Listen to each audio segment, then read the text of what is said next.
but then I'd see myself come out of my body in spirit form and try to lift myself up, my physical body up. And I'd hear that white noise again, that vibration sound, and I'd feel it. And I'd hear a voice that would say, you need to raise yourself up. You need to raise yourself up. So, of course, I'd come out of it and I'd think, well, yeah, of course, I can't move. I needed to raise myself up.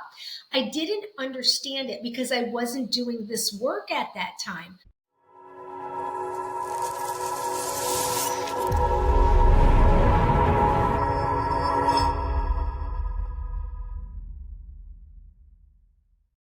Welcome to the Light You Are podcast. Today's guest is Connie Fusella. Connie has had 3 NDEs. Can you tell me what life was like before that? I understand you've had experiences quite young. Right.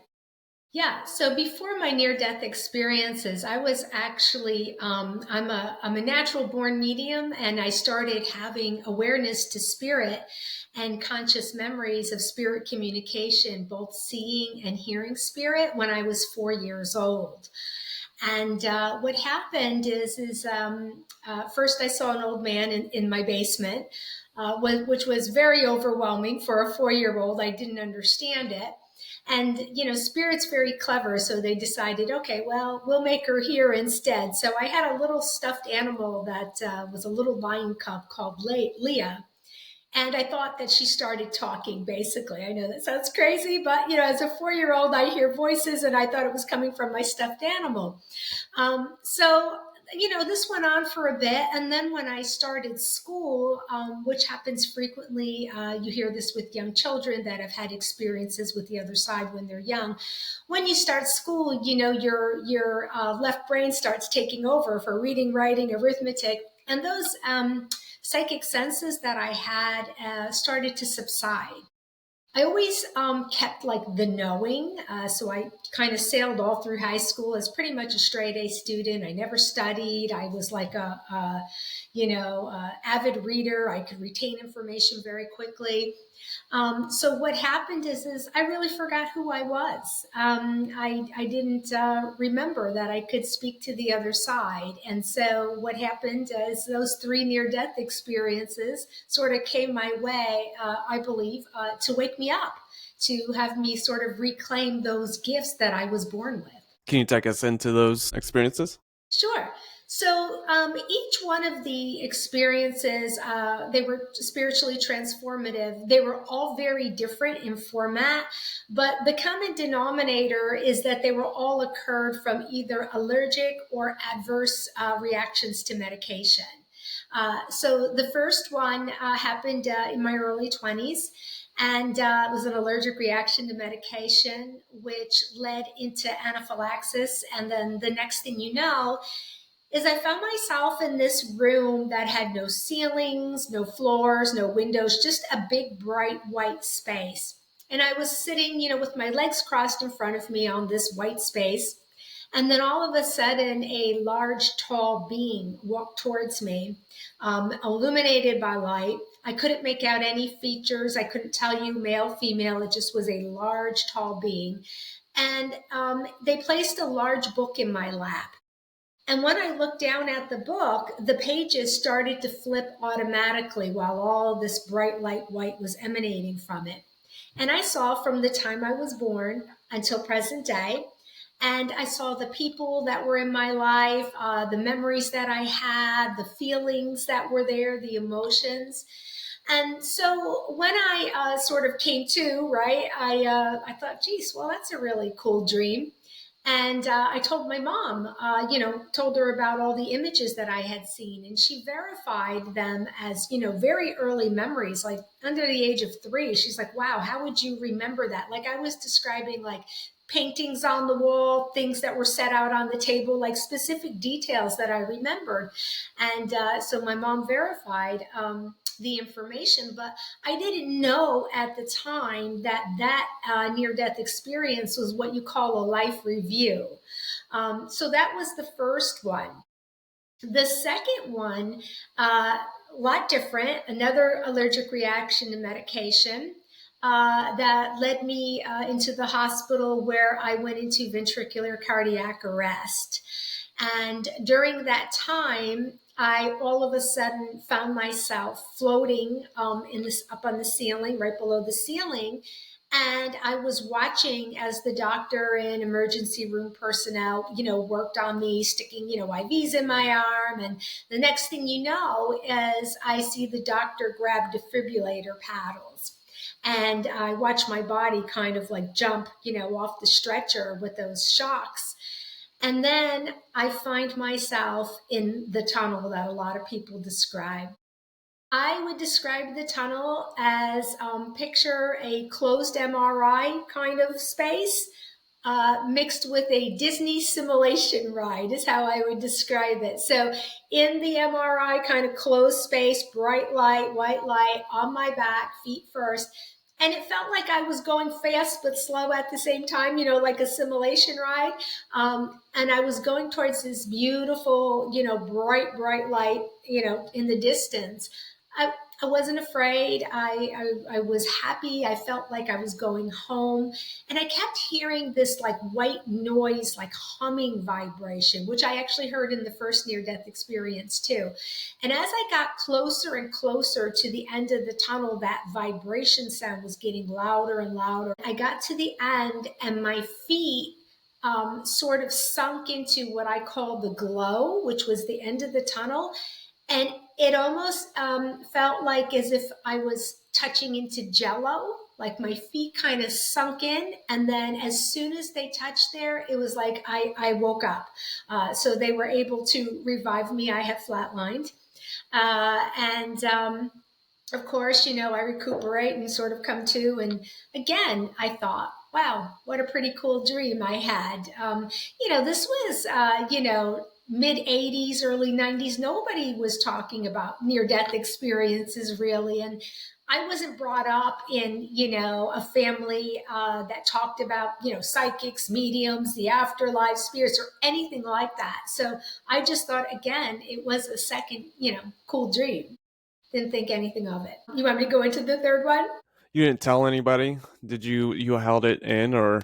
I told my mom again, just describing it as a cool dream. I didn't think anything of it really. Um, so the interesting thing about that too is the doctors did all these tests. I was kept in the hospital for several days because they had no medical explanation of why I would just a healthy young person go into ventricular cardiac arrest. And it wasn't till chance, like 10 something years later, I was Googling and saw one of the medications I was taking for allergies was pulled off the market by the FDA because it did cause fast heart rhythms and fatalities. So I was very fortunate. So between your second one and third one, how long was that? Yep, that was wow. So the first one was, I believe, 1988. The second one was in the early 1990s, and the third one didn't happen to early 2000. So about over 10 years later. I know you said it was a dream or it felt like a dream, but did it change the way you went about your days? Absolutely. So after the first near death experience, I started having sleep paralysis. If anybody doesn't know what that is, it's like you're kind of frozen between the waking and dreaming state, right? And sometimes it can be kind of scary, right? Because you want to scream and you can't move and you're like stuck, right? It's crazy. So this Mm-hmm. was happening a lot, but it was weird because it was always in the same format where I would be laying in my bed and this would come over me and I couldn't move, couldn't talk, couldn't scream. But then I'd see myself come out of my body in spirit form and try to lift myself up, my physical body up, and I'd hear that white noise again, that vibration sound, and I'd feel it, and I'd hear a voice that would say, you need to raise yourself up. You need to raise yourself up. So, of course, I'd come out of it and I'd think, well, yeah, of course, I can't move. I needed to raise myself up. I didn't understand it because I wasn't doing this work at that time. I understand it now as a medium because, my soul, my spirit team, my helpers on the other side were literally giving me the keys to the kingdom of the afterlife, right? Because to be a medium, you need to raise yourself up, or your vibration, your energy up, in order to communicate with the spirit world. So they were like trying to tell me, like, wake me up. And of course, I didn't understand it. So second NDE comes. After that one, shortly afterwards, I found myself one day on my lunch hour. I was working in New York City at the time, randomly walking in a different direction, and I came across a psychic shop. I had no idea what it was, and I went inside and inquired, and they said, "Oh yeah, these people, predict your future, tell your fortune, blah blah blah." So I was intrigued and went in and got a reading. Fast forward, something resonated with me, with the psychic, the metaphysical. I had never experienced anything. And I was going for readings, a couple times a month on my lunch hour. And in 1991, I bought those a first deck of tarot cards from this shop. And I thought, oh yeah, I was starting to have things happen to me. When I was commuting into the city, I would sit next to somebody on the train, and I was either hearing or seeing visions. And mostly I was hearing names, right? And so I had to be a little clever about asking about this, or else I'd look like a real weirdo, right? And I would say, "Oh, you look familiar. Is your name Frank?" And then the person would say, "No, but that's my father's name. He's passed." And so this was happening. And when I heard names, usually the person was passed. So it was very odd. So I'm intrigued by these tarot cards. I'm thinking something's happening to me. I'm not sure what. Maybe these tarot cards can help me figure it out. So I get them home, I read the meetings, and nothing resonates with me. I read them again, nothing resonates with me. So I just put them in a box for like odds and ends that I kept in the bottom of my closet in my bedroom. And that's where they stayed for 10 years until the third near death experience. And so when that came about out of the blue, I had some surgery, and then I must have had some strange effect of medication afterwards. And then I found myself in what I thought was a dream. And I was in like this space of rolling clouds. And when the clouds kind of went away, I was in this beautiful field with bright flowers, beautiful colors. And these small children came towards me, grabbed my hands, and we started singing and dancing sort of in a circle, like a ring around the rosy type of thing. But I was singing a song that I didn't learn on the earth plane. Somehow I knew this language, these words, and I was singing with the children. And then they stopped suddenly and kind of parted on either side of me and looked in the distance. And then I saw a man walking towards me. Now, I was raised Catholic. I went to Catholic school for 8 years. This man looked to be Jesus, as I would recognize him. And he came towards me and he said, "Do you like it here?" And I said, "Of course, I love it here." I was so happy and joyful. But I looked around at the children and then I said, "Well, where are my children?" Because at this time I had two small children under the age of 6. And he said, "Well, it's not their time yet." And I said, "Okay," and then I continued dancing and singing, and then they stopped, and Jesus asked me again. The most remarkable and I guess memorable thing or piece of this NDE that I remember was the way that Jesus looked at me, because his eyes were really incredible. They looked at me, but it wasn't like he was looking at me or through me. When he looked at me, it was like I knew he knew everything about me, like a soul to soul connection. And I felt so loved. And his eyes changed colors. It was like an ocean. They were like turquoise and blue and gold and brown and green. So they were really incredible, very intense. But he asked me again, "Do you like it here?" And I said, "Of course, I love it here." Again, "Where are my children?"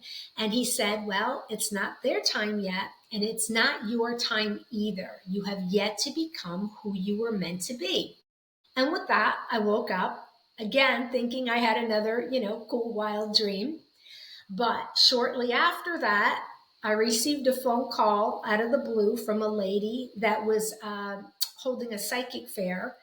And she wanted to know if I could be a tarot card reader because she was short people. This was like a Thursday afternoon. The fair was on Saturday. I have no idea how this person got my name, my number.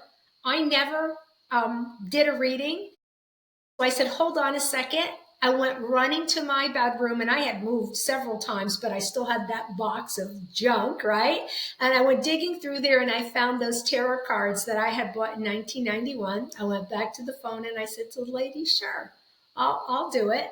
I got the information, and that was that. And so, Saturday morning rolled along, and, reality set in like, Connie, what are you doing? Like, I don't even know how to do a reading. This is crazy.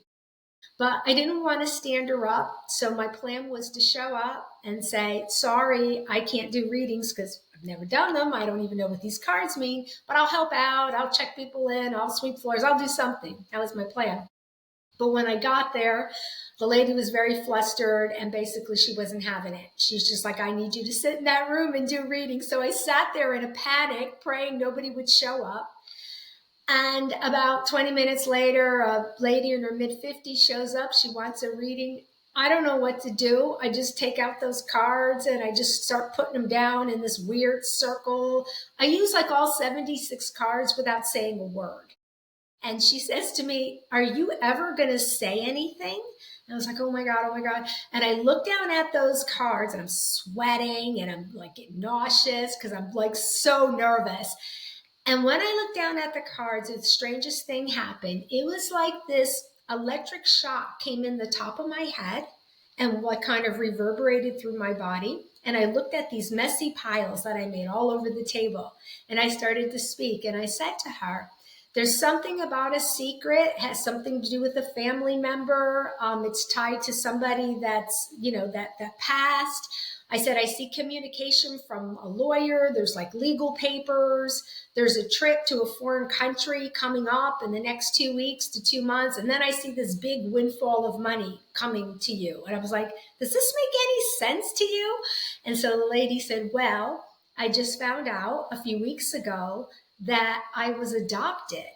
And my biological father passed away. He lives in Europe. I was communicated by his lawyer reached out to me to tell me of his passing and to let me know that I was the sole benefactor of his estate. And I'm leaving in a couple of weeks to take a trip over there, to get my fortune, basically. So I was spot on. And I continued to read some more, and she verified everything. She told me it was one of the best readings she ever had, and she left, and I ran into the bathroom and threw up. That's how I started reading. I mean, it's a crazy story. That's how I started. At what point do you tell yourself that those weren't dreams and that this was something real? Yeah, I know that now, since, I started on my spiritual journey and became, I'm a psychic medium now and, understand, near-death experiences. I know now that's what I had. So, I can put it all into perspective. And I actually do that. I became an author last year. And I talk about my spiritual journey, my near-death experiences. And also this concept that was shared to me by my team of light called the solitudes. And those are 5 categories of soul, levels of awareness to your soul's true purpose that we all go through while we're here. So there's 5 categories, and I've kind of called them the clear, the confused, the compromised, the closed, and the committed. And what I do is I describe these categories, why you are in them, because people always have these questions like, am I in relationships that don't work? Why am I in a job that's not fulfilling? What am I supposed to do? What is my true purpose? I feel like I'm one of the fortunate ones that, figured it out. It took a little while, but I figured it out and I'm doing what I'm supposed to do. But my book is called You Are So Beautiful, A Unique Perspective into the Soul's Quest for Its Destiny. And so I document my experiences and I show how I went through those different soul categories as an example to find my true purpose of being a psychic medium. Can we go back to your team of light? Who do you think that was, or what do you think that was? Sure. So, everybody has guides, right? So, spirit guides, people, even people that are past family members that help them from the other side. So, at this point, at the point, where I had the NDEs, I really didn't experience any loss at that time. So, if it was an ancestor of mine, it would have been somebody from way back. But my team of light that has now I've know them. I have many different guides that I work with, but I have three main guides that I work with, and those were very instrumental in bringing clarity and getting me on my right path. You saw Jesus. Others see Jesus, and some don't. Why do you believe that is? Yeah, that's a good question. It's interesting because a lot of people that have near death experiences also see like a lot of their family members, right? They're rejoined with family members. And again, at this point in my life, I really didn't lose anybody close to me, so I didn't see family members. Each one of my near death experiences was more of a spiritual awakening to really get me to, tap back into those, psychic senses and gifts that I was born with. I think, or I believe that when you pass over, if you're going to see a higher being or a God, you're going to see who you are. Aligned with, like whatever your religion is, right, is who you're going to see on the other side. So again, being raised Catholic, I saw Jesus, but it was more of a message to me, like it's not your time. You haven't even I hadn't even begun to get on the path that I was supposed to be on. And I had already lived, half my life at this point. It's one of the things that I tell people. It doesn't have to happen, early on. Most people don't know, what they're supposed to do early on in life. It isn't until we have a lot of these experiences. And I always say, lessons are often blessings, right? A lot of the times we have to experience hardship, loss, troubles. Sometimes we have to hit rock bottom, right? To really kind of have that awakening to remember like who we really are. Things don't happen to you; they happen for you. Exactly. Um, when we were talking about sleep paralysis, Yeah. what you consider what you experienced, and what many others probably have experienced, astral projection. Probably when I saw my body, yeah, come out of itself in spirit form. Yes. So, can you tell us where you're at now, what you do, and just who you are? Sure. So I am a double certified psychic medium. I'm certified by the Forever Family Foundation, which was featured on the Netflix documentary series Surviving Death. So I volunteer my time for them. I do grief retreats in California, in Florida, in Connecticut, and do group demonstrations to the people that attend there. I'm also a frequent guest medium on Signs of Life Radio, where I answer questions and do readings on air. And then I'm also certified through Helping Parents Heal, which is an organization specifically for those that have lost children. And again, I volunteer my time doing group, readings for them at their various chapters and affiliations, around the country. And I teach. I'm a spiritual teacher. I offer mediumship development classes in person and online. I have international clientele. Most of my readings are done via Zoom or phone, but I do offer in person if you're local to me. And then, as I just mentioned, I'm an author, an award-winning author.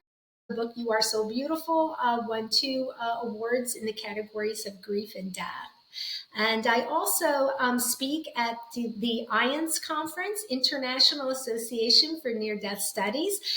So I'm a presenter there. I presented last year, and I will be presenting again this year at the end of August in Chicago. How do you deal with skeptics? Well, I love skeptics. So that is why I was put here to convince the skeptics that there is an afterlife and that spirit communication is real and anybody can do it, right? You don't have to be a medium. You can receive messages and signs. And that just to prove that when we leave our physical bodies, that, our consciousness, our soul continues. So, love, all of this work is done through a vibration, a high vibration of love, and love is eternal. It never dies. So I love to prove that. Especially, I love doing, the groups, the big groups, because that's usually where, you've got, wives or girlfriends that have, kind of, drag their husband or boyfriends along, unwillingly, and they're in the audience kind of like, yeah, okay, right? But then when I bring through one of their loved ones, they're like, oh my gosh, So I love that. I love changing people's minds and giving, highly evidential readings to prove that, this is real. Awesome. Um, I want to wrap this up with a few questions I ask everybody. Sure. What is your definition of the meaning of life? Well, I believe the meaning of life is really being the best person that you can possibly be. And if you're fortunate to keep your eyes open, keep your soul open, really, and just listen to the universe, listen and watch. And if you can be open to the signs and synchronicities that are happening all around you, you're going to really understand why you're here and what your true purpose is. And sometimes it's really simple, so don't overthink it and don't complicate it. Really, you're here to learn and to love, and it's as simple as that. If you had one last message for the world, what would it be? Really, it's to believe. It's to believe that you're never alone. No matter what you're going through here in this life, if you feel alone and that maybe you don't have somebody here to lean on, just know that you're supported in the spirit world and reach out to them because they'll help you. And how can people reach out to you and find your work? Sure. My website is www.meaningfulmessages.info. You can always call or text me at 941-567-0142. And I'll link all that in the description. This has been great, and I enjoyed our conversation. Thank you, And Tyler. maybe I can have you back on sometime. Absolutely. I'd love to. Hey guys, thanks for joining me on the Light You Are podcast. If you want to support this channel, please like, subscribe, and hit that notification button so you never miss an episode. Also, if you haven't checked out my children's book, The Light You Are, it's available only on Amazon. We're all just trying to remember who we are, the light we are.